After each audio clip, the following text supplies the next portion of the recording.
আসসালামু আলাইকুম ওয়া রাহমাতুল্লাহি ওয়া বারাকাতুহু। সুবা সায়েন্স একাডেমির পক্ষ থেকে এসএসসি 2026 পরীক্ষার্থীদেরকে আন্তরিক শুভেচ্ছা ও অভিনন্দন।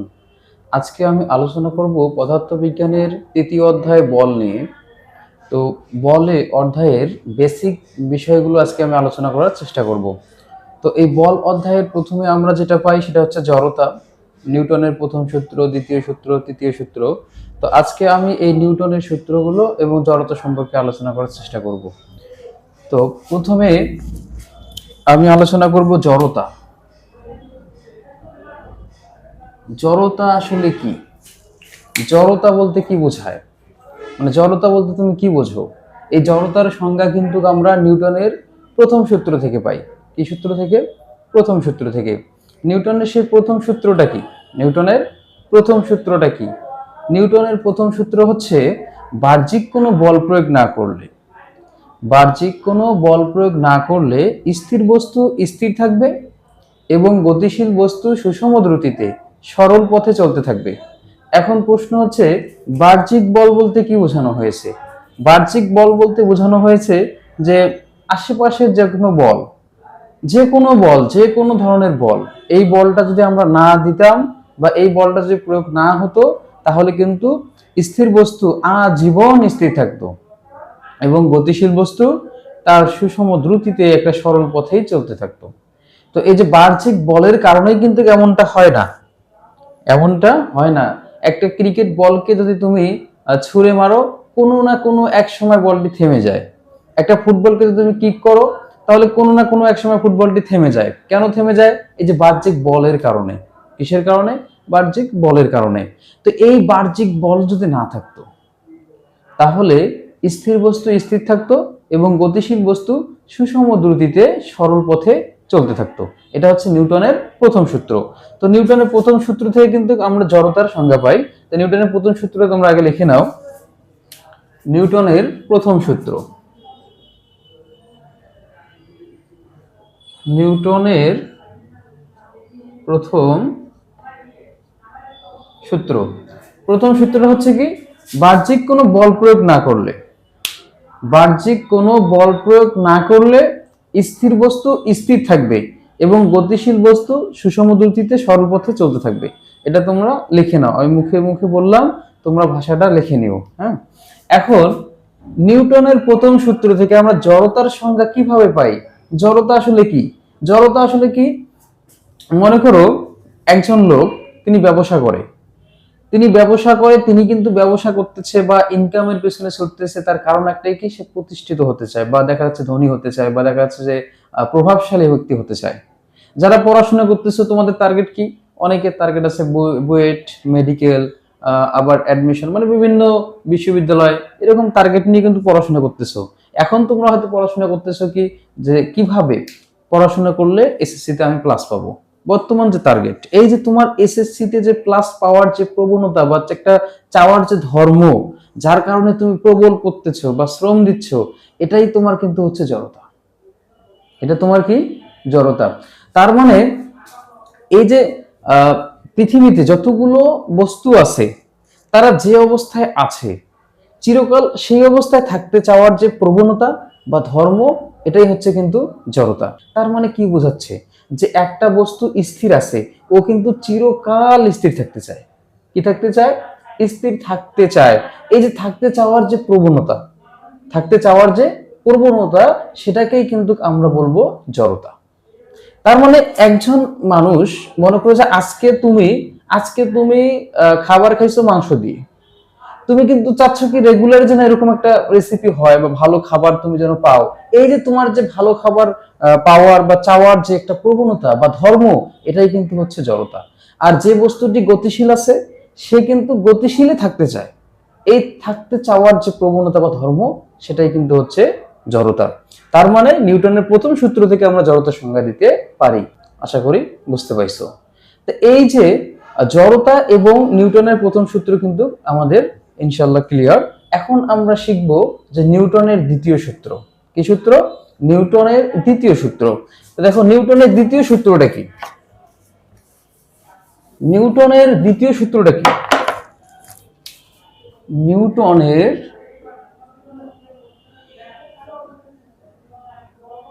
দ্বিতীয় সূত্র। আচ্ছা, নিউটনের দ্বিতীয় সূত্রটা কি? নিউটনের দ্বিতীয় সূত্রটা হচ্ছে ভরবেগের পরিবর্তনের হার। ভরবেগের পরিবর্তনের হার প্রযুক্ত বলের সমানুপাতিক এবং বল যেদিকে ক্রিয়া করে বস্তুর ভরবেগের পরিবর্তনও সেদিকে ঘটে। আচ্ছা, একটু ক্লিয়ার হই, যেহেতু ভরবেগের পরিবর্তন বলছে, কি বলছে? ভরবেগের পরিবর্তন, সেহেতু আমরা একটু ভরবেগটা শিখি যে আসলে ভরবেগটা কি। দেখো, ভরবেগটা আসলে কি?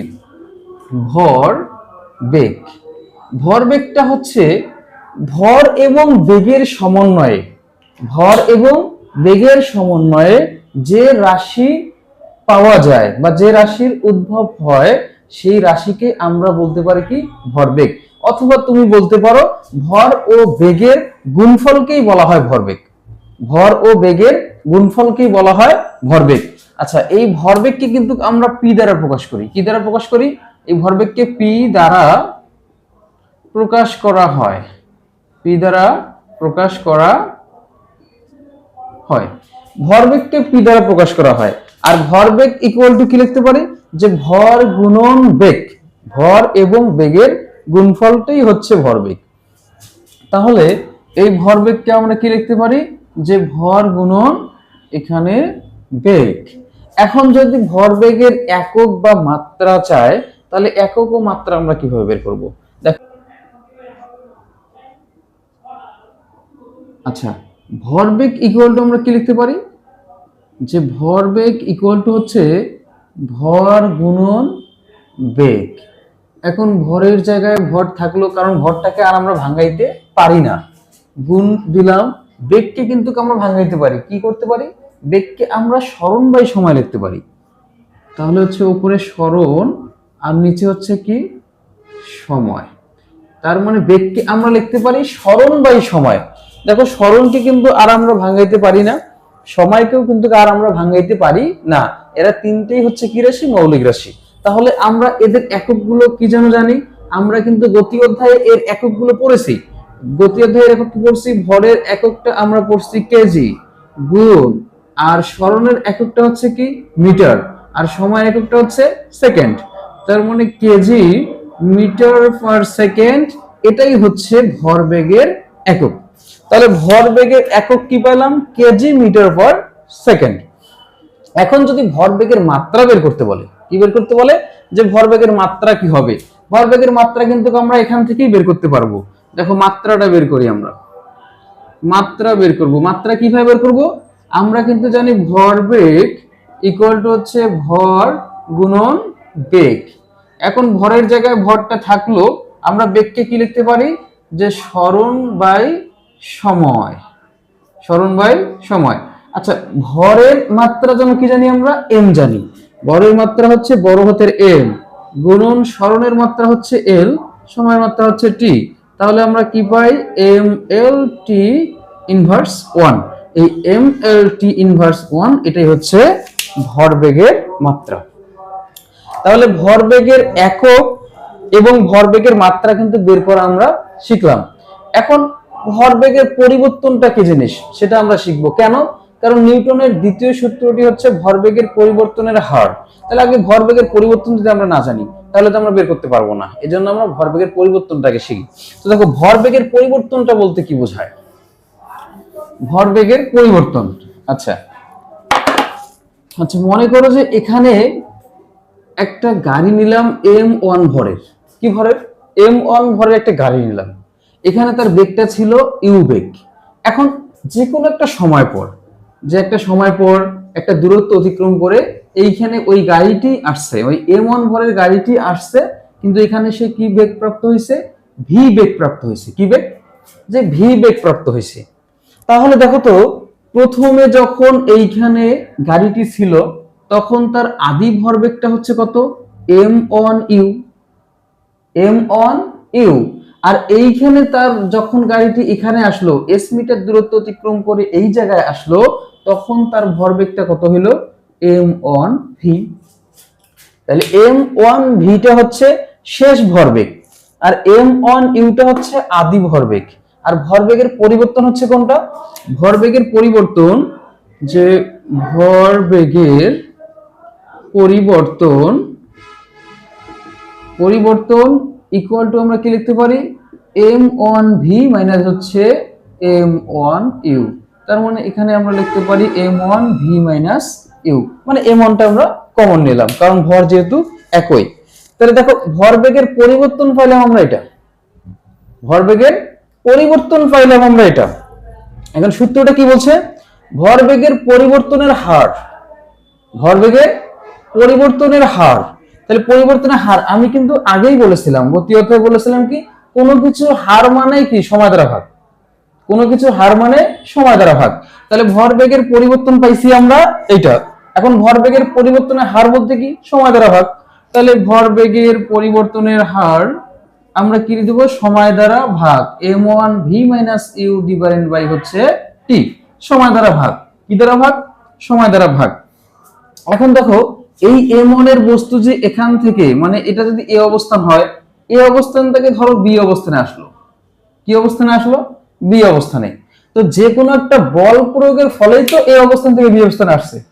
যে কোনো একটা বল তো দিছি আমরা, বাইরের থেকে হোক বা আপনা আপনি হোক বা যে কোনো ধরনের একটা বল কিন্তু আমরা দিছি। এই বল প্রাপ্ত মানে বলটি দেওয়ার পরেই কিন্তু এই বস্তুটি a অবস্থান থেকে b অবস্থানে আসছে। তো ধরে নিলাম যে এই বস্তুটার উপর আমরা কি করছি f বল প্রয়োগ করছি। আচ্ছা এই যে f পরিমাণ যে বল প্রয়োগ করছি, এই f পরিমাণ বল প্রয়োগ করার ফলে a অবস্থান থেকে b অবস্থানে আসছে। এখন দেখো সূত্রটা কি বলছে? ভরবেগের পরিবর্তনের হার প্রযুক্ত বলের সমানুপাতিক। কি বলছে? প্রযুক্ত বলের সমানুপাতিক। তো যেহেতু আমরা প্রযুক্ত বল দিচ্ছি এখানে f আর ভরবেগের পরিবর্তনের হার পাইছি আমরা এটা, তাহলে আমরা কি লিখতে পারি f সমানুপাতিক m1v - u ভাগ t। তাহলে আমরা কি লিখতে পারি যে f সমানুপাতিক হচ্ছে m1v - u ডিভাইডেড বাই হচ্ছে t। এখন দেখো তো সমানুপাতিক উঠে গিয়ে কিন্তু কি হয় একটা ধ্রুবক হয়, সমানুপাতিক উঠে যে কি হয় একটা ধ্রুবক হয়। দেখো তুমি কিন্তু নিউটনের দ্বিতীয় সূত্রটা লিখে নিবা, আমি ওটা লিখে দিই নাই, ওটা তুমি লিখে নিবা। এটা কিন্তু আমি প্রতিপাদন করাচ্ছি যে আসলে সূত্রটা কিভাবে আসলো। তো ভরবেগের পরিবর্তনের হারের উপর প্রযুক্ত বলের সমানুপাতিক এবং বল যেদিকে ক্রিয়া করে বস্তুর ভরবেগের পরিবর্তনও সেদিকে ঘটে। এটাই কিন্তু নিউটনের দ্বিতীয় সূত্র, তুমি এটা লিখে নিবা। তো দেখো এই দ্বিতীয় সূত্র থেকে আমরা ভরবেগের পরিবর্তনের হারটা বের করছি। এখন বলছে ভরবেগের পরিবর্তনের হারটা এই যে প্রযুক্ত বলের সমানুপাতিক, এই জন্য আমরা সমানুপাতিক দিছি। এখন দেখো সমানুপাতিক উঠে যে কিন্তু একটা ধ্রুবক হয়, কি হয়? ধ্রুবক হয়। তাহলে এই যে সমানুপাতিক তুলে দিয়ে আমরা একটা সমান দিলাম, দিয়ে একটা ধ্রুবক নিলাম কে m1v - u ডিভাইডেড বাই হচ্ছে t। এখন দেখো তো এই ধ্রুবক k এর মান, ধ্রুবক k এর মান যদি কি হয় 1 হয়, ধ্রুবক k এর মান 1 হলে আমরা কিন্তু লিখতে পারি f ইকুয়াল টু হচ্ছে এই m টা দেখো গুণ অবস্থায় আছে, আমি এখানেই লিখলাম যে এখানেই গুণ দিলাম v - u divided by t। কেন? এই যে k এর মান যদি 1 হয় 1 দ্বারা এটাকে গুণ দিলে এই রাশিটাই পাওয়া যায়, কারণ 1 দ্বারা তুমি যাকেই গুণ দিবা তাকেই পাবা। ঠিক আছে? তাহলে এখানে দেখো v - u ভাগ t, এটা কিন্তু গতি অধ্যায়ে আমরা শিখছিলাম যে v - u divided by t, এটাকে কিন্তু আমরা a লিখতে পারি ত্বরণ। মনে পড়ে যে এই যে দেখো ত্বরণকে কিন্তু আমরা এটা লিখতে পারি। তার মানে এই জায়গাটাতে আমরা কি লিখতে পারি, এখানে f থাকলো। দেখো আমি সূত্রটা মেলানোর জন্য f m1 টা বাদ দিলাম। ঠিক আছে? আচ্ছা দেখো তাহলে হচ্ছে m এর জায়গায় m থাকলো আর v - u ভাগ t কে আমরা কি লিখতে পারি a লিখতে পারি, ত্বরণ লিখতে পারি m a। এটাই হচ্ছে সেই অসাধারণ ফ্যান্টাস্টিক মাইন্ড ব্লোয়িং একটি সূত্র। দেখো নিউটনের দ্বিতীয় সূত্রটা হচ্ছে কোনটা? এই যে এটা f equal to m a, যে কথাটি নিউটন বলেছে যাকে আমরা প্রতিপাদন করলে f equal to m a পাই। আশা করি বুঝতে পাইছো। তো দেখো এই f ইকুয়াল টু হচ্ছে m a, এটা হচ্ছে নিউটনের দ্বিতীয় সূত্র। তো এই সূত্রটাতে f টা হচ্ছে কি প্রযুক্ত বল, প্রযুক্ত বল, m টা হচ্ছে কি ভর। কার ভর? মানে যে বস্তু বা গাড়ি যার উপর বলটা প্রয়োগ করছি সেই বস্তুর ভর। আর এটা হচ্ছে কি ত্বরণ, এ হচ্ছে কি ত্বরণ। তাহলে দেখো আমরা নিউটনের দ্বিতীয় সূত্রটাকে প্রতিপাদন করে কিন্তু একটা সমীকরণ পাইলাম, F ইকুয়াল টু হচ্ছে এম এ। আশা করি বুঝতে পাইছো। তাহলে এই সূত্র দিয়ে কিন্তু আমরা গাণিতিক সলভ করতে পারবো। এখন আমরা আলোচনা করব নিউটনের তৃতীয় সূত্র সম্পর্কে। কি সূত্র সম্পর্কে? তৃতীয় সূত্র সম্পর্কে। দেখো তৃতীয় সূত্রটা কি? তৃতীয় সূত্র হচ্ছে প্রত্যেক ক্রিয়ার একটি সমান এবং বিপরীত প্রতিক্রিয়া আছে। নিউটনের তৃতীয় সূত্র হচ্ছে কি? প্রত্যেক ক্রিয়ার একটি সমান এবং বিপরীত প্রতিক্রিয়া আছে। তা প্রত্যেক ক্রিয়ার একটি সমান এবং বিপরীত প্রতিক্রিয়াটা কি? আমরা আগে চিত্রের মাধ্যমে একটু ভালোভাবে বুঝি। নিউটনের আমরা শিখবো কি তৃতীয় সূত্র, নিউটনের তৃতীয় সূত্র শিখবো। আচ্ছা, তাহলে নিউটনের তৃতীয় সূত্রটা হচ্ছে কি? প্রত্যেক ক্রিয়ার একটি সমান এবং বিপরীত প্রতিক্রিয়া আছে। এখন তুমি দেখো, মনে করো এটা হচ্ছে একটা রাস্তা, তো এই রাস্তার মধ্যে মনে করো একজন হাঁটতেছে, একজন কি করতেছে? হাঁটতেছে। এটাকে যে কোনো একটা পা ধরলাম, ঠিক আছে? আচ্ছা, এই যে কোনো একটা প্রাণীর পা হয়, তো এই যে এই প্রাণীটা তার পা দিয়ে নিচের দিকে যে পরিমাণ বল দিচ্ছে, সেই বলটা যদি F1 হয়, কি হয়? এই বলটা যদি F1 হয়, এই দেখো রাস্তায় F1 বলের নিচের দিকে যে বলটা দিচ্ছে, ঠিক তখন কিন্তু একটা প্রতিক্রিয়া বল নিচ থেকে উপরের দিকে দেয়। কি বল দেয়? প্রতিক্রিয়া বল কিন্তু নিচ থেকে উপরের দিকে দেয়। এই প্রতিক্রিয়া বলটাকে আমরা ধরলাম যে F2। মানে আমরা যখন হাঁটি বা আমরা যখন চলাচল করি, তখন আমরা পা দিয়ে নিচের দিকে যে পরিমাণ বলটা দেই, সেই বলটাকে ধরলাম আমরা F1। আর আমাদের নিচ থেকে যে উপরের দিকে আমাদেরকে একটা প্রতিক্রিয়া বল সৃষ্টি হয় বা প্রতিক্রিয়া বল দেয়, সেই বলটাকে আমরা ধরলাম F2। এখন নিউটনের সূত্রটা হচ্ছে কি? প্রত্যেক ক্রিয়ার একটি সমান এবং বিপরীত প্রতিক্রিয়া আছে। তার মানে আমরা যে বল দিচ্ছি তার একটা প্রতিক্রিয়া বল আমাদের বিরুদ্ধে দিচ্ছে। আর দেখো যে বলটা বিরুদ্ধে দেয় সেটাকে কি বল বলা হয়? ঋণাত্মক বল বলা হয়। ঋণাত্মক মানে কি? মাইনাস। তার মানে আমরা কি লিখতে পারি যে F1 ইকুয়াল টু হচ্ছে মাইনাস F2। কেন মাইনাস হলো? আমরা যে বলটা দিচ্ছি সেটা কি নিচের দিকে, খাড়া নিচের দিকে, ভূপৃষ্ঠের দিকে, এটা হচ্ছে কি বল? ধনাত্মক বল। আর যেটা বিপরীত দিকে বল দেয়, যেটা আমাদের বিরুদ্ধে বল দেয়, মানে বিরুদ্ধে কাজ করে, বিরুদ্ধে মানে কি? ঋণাত্মক কাজ, মাইনাস কাজ। তাহলে আমাদের বিরুদ্ধে যে বলটা দিচ্ছে সেটা হচ্ছে কি? প্রতিক্রিয়া বল, যাকে আমরা মাইনাস বলবো। আশা করি বুঝতে পাইছো। তো দেখো আমরা কিন্তু একটু আগে নিউটনের দ্বিতীয় সূত্রটা শিখলাম যে F ইকুয়াল টু হচ্ছে ma। এটা কিন্তু আমরা শিখলাম নিউটনের দ্বিতীয় সূত্র থেকে। তো দেখো যদি আমরা এখানে মানগুলো বসাই, যে F1 তাহলে হবে কি? m1a1 সমান মাইনাস F2 এর জন্য কি হবে? m2a2। এখন দেখো m1 থাকলো, a1 কে আমরা কি লিখতে পারি? v1 minus u1 divided by হচ্ছে t ইকুয়াল টু হচ্ছে মাইনাস m2, এখানে হচ্ছে v2 minus u2 divided by হচ্ছে t।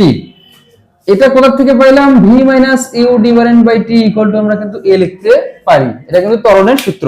এখন প্রশ্ন যে স্যার এখানে t1 তো দিলেন না, এখানে t2 তো দিলেন না, কারণ এখানে v1 u1 v2 u2, কিন্তু এখানে তো t1 হওয়ার কথা ছিল আর এখানে t2 হওয়ার কথা ছিল। দেখো কেন হলো না? সময় কেন এখানে অপরিবর্তনশীল থাকলো? তুমি যতক্ষণ পর্যন্ত নিচের দিকে বল দিচ্ছ, ঠিক ততক্ষণ পর্যন্ত কিন্তু প্রতিক্রিয়া বল কাজ করতেছে। তার মানে কি? সময় একই, এজন্য সময় এখানে অপরিবর্তনশীল। তো দেখো একটা মজার বিষয় কি? দুই দিকের এই টিটা উঠে যায়, তাহলে কি থাকে? তাহলে এখানে থাকে, গুণ করে দেই। হ্যাঁ, তাহলে যদি গুণ করে দেই m1 v1 মাইনাস হচ্ছে m1 u1 ইকুয়াল টু হচ্ছে মাইনাস m2 v2 মাইনাসে মাইনাসে হচ্ছে প্লাস m2 u2। এখন দেখো এই u গুলোকে একদিকে করি, v গুলোকে একদিকে করি, তাহলে এখানে যদি আমরা m1 v1 নেই, মাইনাস m2 v2 এদিকে আসলে কি হবে? Plus m2 v2 equal to এদিকে হচ্ছে কত? m2 u2 minus m1 u1 সমান এদিকে আসলে কি হবে? Plus m1 u1। এখন দেখো এটা আমরা এইদিকে যদি সাজিয়ে লিখি তাহলে কি পাই যে m2 u, আচ্ছা একবারে সাজিয়ে লিখি তাহলে হচ্ছে m1 u1 প্লাস হচ্ছে m2 u2 ইকুয়াল টু হচ্ছে m1 v1 প্লাস হচ্ছে m2 v2। এটাই হচ্ছে আমাদের নিউটনের তৃতীয় সূত্রের ব্যাখ্যা বা গাণিতিক রূপ। আশা করি বুঝতে পাইছো। তো এই সূত্র দিয়ে কিন্তু আমরা গাণিতিক গুলো সলভ করতে পারবো। এটাই ছিল নিউটনের তৃতীয় সূত্র। তো দেখো আমরা আজকে কিন্তু নিউটনের প্রথম সূত্র, দ্বিতীয় সূত্র এবং তৃতীয় সূত্র সম্পর্কে জানলাম। যেখানে দ্বিতীয় সূত্র এবং তৃতীয় সূত্রের দুইটা সমীকরণ পাইছি। এই যে সমীকরণ দুইটা বা এই সমীকরণ দুইটা দিয়ে কিন্তু আমরা গাণিতিক সলভ করতে পারবো। আশা করি বুঝতে পাইছো। তো এই ছিল আজকের এই ক্লাস। সকলের সুস্বাস্থ্য কামনা করে আজকের এই ক্লাস এখানেই সমাপ্ত ঘোষণা করছি। আল্লাহ হাফেজ।